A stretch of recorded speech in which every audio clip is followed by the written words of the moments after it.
Hello everyone, welcome to Study Shyama online portal. मैं संदीप आपका स्वागत करता हूं हमारी आज की इस वीडियो में, जो कि है संस्कृतिकरण के ऊपर। आज हम इस वीडियो के माध्यम से जानने का प्रयास करेंगे कि संस्कृतिकरण क्या होता है, ये कहाँ पे होता है, इसका जो अध्ययन है या फिर इसका प्रतिपादन किसने किया था और किस जनजाति पर हुआ था, इसके कारण हमारे समाज में क्या बदलाव आए हैं, वो सब जानने का आज हम इस प्रयास करेंगे। तो चलिए स्टार्ट करते हैं। सबसे पहले हम बात करते हैं संस्कृतिकरण। संस्कृतिकरण की जो अवधारणा है ना, वो एम.एन. श्रीनिवासन जी ने दी थी। इस संस्कृतिकरण के माध्यम से एम.एन. श्रीनिवासन जी ने भारतीय संरचना एवं संस्तरण में होने वाले परिवर्तन को स्पष्ट करने का प्रयास किया है। मतलब क्या है कि जो भारतीय जो समाज है ना, उसकी संरचना या फिर उसकी संस्कृति, उसमें जो परिवर्तन आए हैं, परिवर्तन इन द सेंस कि पहले क्या था, अब क्या हो रहा है, पहले लोगों का जो लाइफस्टाइल था वो कैसा था, अब लाइफस्टाइल कैसा है, क्या चेंज हुआ है, वो सब इन्होंने देखा है। और वो किस कारण से हुआ, ये सब देखा है। उन्होंने इस अवधारणा की रचना मैसूर के रामपुरा नामक गांव की कुर्ग जनजाति पर अपने अध्ययन के दौरान की थी। ये जो मैसूर एक जगह है, वहाँ पर रामपुरा नामक एक गांव है। वहाँ पर एक जनजाति रहती है जिसका नाम है कुर्ग। इस कुर्ग जनजाति पर उन्होंने अपनी जो संस्कृतिकरण की अवधारणा थी वो उस जनजाति के ऊपर किया था, अपना अध्ययन किया था। ठीक है। जो एम.एन. श्रीनिवासन जी हैं वो इसी गांव के रहने वाले थे। ये रामपुरा नामक जो गांव है, यहीं के वो रहने वाले थे। क्या है कि जो श्रीनिवासन जी ने देखा कि उनके गांव की निम्न जातियां अपनी जीवन शैली में बदलाव ला रही हैं। बदलाव मतलब कि जो अपनी जो उनकी जीवन शैली है ना, उसको चेंज कर रही हैं। वो जीवन शैली को चेंज कर रही हैं। कैसे? वो अपने जो निम्न जातियां हैं, जातियों के जो लोग हैं ना, वो उच्च जातियों का अनुकरण कर रहे हैं। उच्च जातियां मतलब जो अपर कास्ट हैं, उनका अनुकरण कर रहे हैं और उनका अनुकरण करके अपनी प्रथाओं, संस्कारों तथा जीवन शैलियों में बदलाव ला रहे हैं।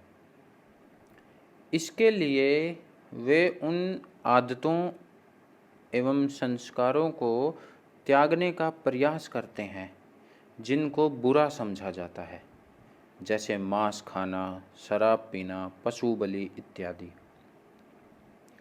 क्या मतलब है कि जो निम्न जातियां हैं वो अपने से ऊंची जातियों को देख रही हैं, वो उनके जैसा बनने की कोशिश कर रही हैं।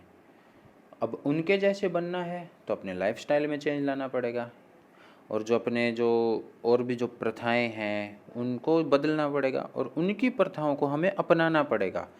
अगर हम उनकी प्रथाओं को नहीं अपनाएंगे, उनके संस्कारों को, उनकी जीवन शैलियों को नहीं अपनाएंगे, तो हम उनके जैसा नहीं बन पाएंगे। अगर हम उनके जैसा नहीं बन पाएंगे तो फिर हमें चेंज करने की ज़रूरत क्या? फिर हम उसी जैसे बन रह जाएंगे, जैसे निम्न जाति के हैं तो वहीं रह जाएंगे।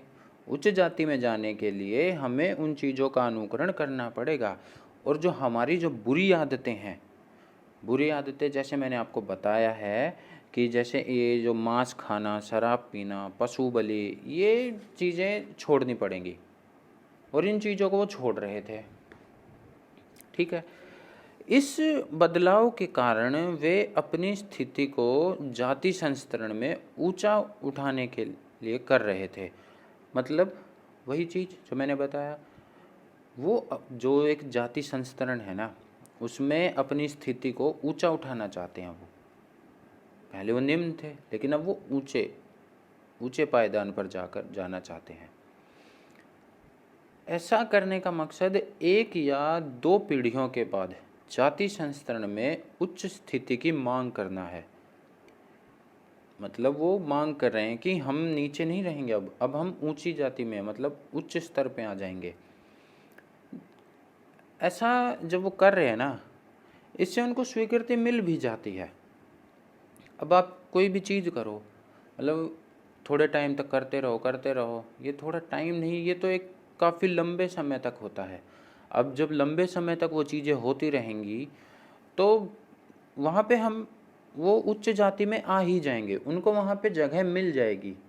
जैसे यहाँ बताया गया है कि एक या दो पीढ़ियों तक बात चली है, एक या दो पीढ़ी के बाद वो उच्च जाति की मांग करने लग जाते हैं और उनको स्वीकृति मिल जाती है। ठीक है। पहली बार M.N. श्रीनिवासन जी ने जो संस्कृतिकरण का जो शब्द है ना, ये संस्कृतिकरण, इस शब्द का प्रयोग एक बुक में किया था। वो बुक है religion and society among the Coorgs of south India. ठीक है। इस बुक में उन्होंने संस्कृतिकरण शब्द का प्रयोग किया था। ठीक है। इस संस्कृतिकरण का मकसद है समाज में गतिशीलता को दिखाना, कि समाज में जो गतिशीलता है, देख रहे हैं कि मान लो जैसे जो पहले जो थे अब वो वैसे तो रह नहीं गए हैं, अब उनमें चेंज आ गया है कि पहले वो निम्न थे, अब वो उच्च जाति में आ गए हैं, तो एक चेंज आ गया है। यही चेंज दिखाने की कोशिश कर रहे हैं वो। ठीक है। ये था संस्कृतिकरण।